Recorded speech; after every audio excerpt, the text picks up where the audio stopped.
Para finalizar la unidad 2 vamos a hacer una pequeña referencia a lo que es la historia del derecho. ¿Y esto por qué? Porque lo que define al derecho es su carácter social, es una manifestación cultural emanada de una sociedad. De esta sociedad surge el derecho y a esta sociedad se aplica el derecho. Por eso es tan importante no olvidar este carácter social que tiene el derecho, porque justamente esta sociedad es la que le da el impulso, le da carácter, y el derecho evoluciona en virtud de esa sociedad de la cual emana. Y vamos a ver que la perspectiva histórica va a ser imprescindible para poder comprender nuestro ordenamiento jurídico. Como fenómeno jurídico, nosotros lo vamos a poder comprender en su totalidad si analizamos esta evolución histórica. El conocimiento científico va a depender de este conocimiento que nosotros tengamos histórico de nuestro derecho y nos va a permitir enriquecer mucho más el universo jurídico. Vamos a ver que la historia del derecho es una disciplina que se encarga de estudiar el fenómeno jurídico, es decir, el derecho, pero con perspectiva histórica. Su objeto es el derecho, pero no el derecho como un conjunto de normas solamente, sino este derecho a lo largo del tiempo. Vamos a ver que no hay uniformidad de criterios en relación ni a la naturaleza ni a la forma que debe estudiarse, porque principalmente hay como dos grandes grupos. Hay un grupo grande de autores que consideran que la historia del derecho debe ser estudiada dentro de las ciencias jurídicas, es decir, depende del estudio del derecho. Y acá vamos a tener algunos autores como Hans Kelsen y Alf Ross, como los más modernos, o Pietro de Francisci, Ricardo Orestano, digamos, los más clásicos.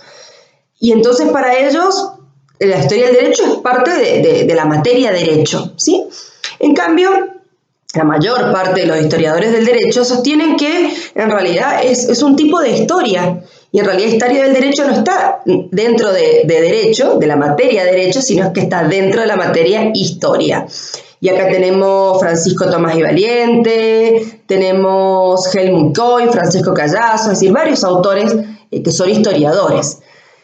Y es importante saber a dónde la vamos a considerar incluida la historia del derecho, porque vamos a ver de esa forma el método de estudio. Porque si nosotros la estudiamos dentro de la ciencia jurídica, nos vamos a ocupar de derecho en el sentido estricto, ¿sí? Y todo lo que es metajurídico queda fuera de ese análisis, de ese estudio. En cambio, si lo ubicamos en el ámbito o en el terreno de la historia, este análisis alcanza el estudio de lo metajurídico, incluso llega a la historia de lo social. Entonces, según cómo consideramos, ¿no es cierto?, la historia del derecho, va a ser la naturaleza y el método de esta disciplina. Y podemos tener una historia interna, que es la que sostiene que la historia del derecho se estudia desde el derecho, porque es una materia de derecho. Y entonces se utiliza un método de estudio dogmático.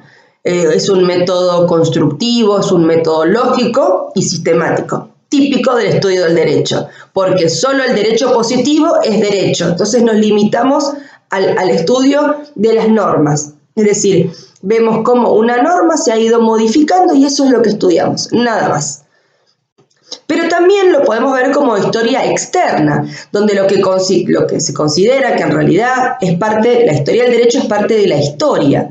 Y entonces debe estudiarse con los métodos de la historia. Entonces hay que analizar este fenómeno jurídico enmarcado en el contexto en el que acontece, en el contexto en el que se desarrolla. Y entonces el derecho es el derecho desde afuera. Este es el contexto que se lo ve.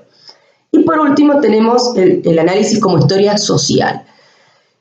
Y implica ubicarla en una disciplina histórica, pero extendiendo su ámbito de conocimiento a las relaciones sociales. Es mucho más amplio. Y tiene el interés de analizar la interacción social del hombre, es decir, de todos los individuos, que son parte de instituciones vinculadas al mundo del derecho. Es decir, ya no solamente la norma, ya no solamente la evolución de la norma o el momento de esa norma, sino también los individuos que están interactuando y que forman parte de las instituciones de las que surge. El hombre de sociedad acá es objeto de la investigación. al hombre también se lo estudia, no solo a la norma. Y entonces hay que analizar cuáles son estas vinculaciones relevantes que hacen inteligibles a toda esta sociedad constituida por fuerzas de acción de un impulso. Fíjese qué importante este último método de estudio, porque entonces acá analiza, por ejemplo, la legislación del matrimonio. Pensemos como ejemplo. Si nosotros vemos desde la historia del derecho, el matrimonio históricamente era un vínculo entre el hombre y la mujer indisoluble, ¿no es cierto?, para la perpetuidad. Desde el punto de vista de la historia interna, solamente vamos a analizar cómo ha ido mutando la legislación matrimonio, cómo se podía contraer, las edades, las autorizaciones, hasta cuándo, qué características de los contrayentes.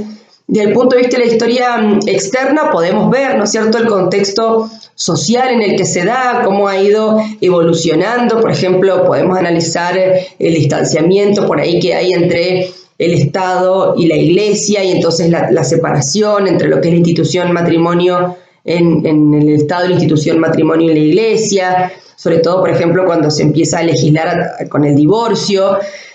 Entonces analizamos todo este contexto, ¿no es cierto?, occidental en esa posición, pero en la historia social vamos a analizar también los individuos, ¿no es cierto?, y las acciones de los individuos en el mundo del derecho. Y entonces podemos también hablar de cómo estos individuos, por ejemplo, en el siglo XX, han adquirido un protagonismo muy importante, por ejemplo, el reconocimiento de comunidades homosexuales, las LGTB, y cómo entonces estas comunidades han logrado el reconocimiento de un matrimonio igualitario, ¿no es cierto?, el reconocimiento de que puedan contraer matrimonio personas del mismo sexo. Pero para poder entenderlo tenemos que ver el protagonismo de estos individuos, cómo estos individuos han tenido un rol político, social, muy activo, y cómo han influido de manera determinada y directa en el cambio de la norma jurídica a la institución matrimonio. ¿Sí? Por eso es muy interesante este análisis de la historia social de la historia del derecho. Es simplemente este punto para que tengan un poquito una noción de lo que es la historia del derecho. Me interesaba que lo tratáramos con alguna institución como matrimonio, que por ahí es más actual los cambios y más interesante. Con esto nosotros damos por finalizada la unidad 2. Nos vemos.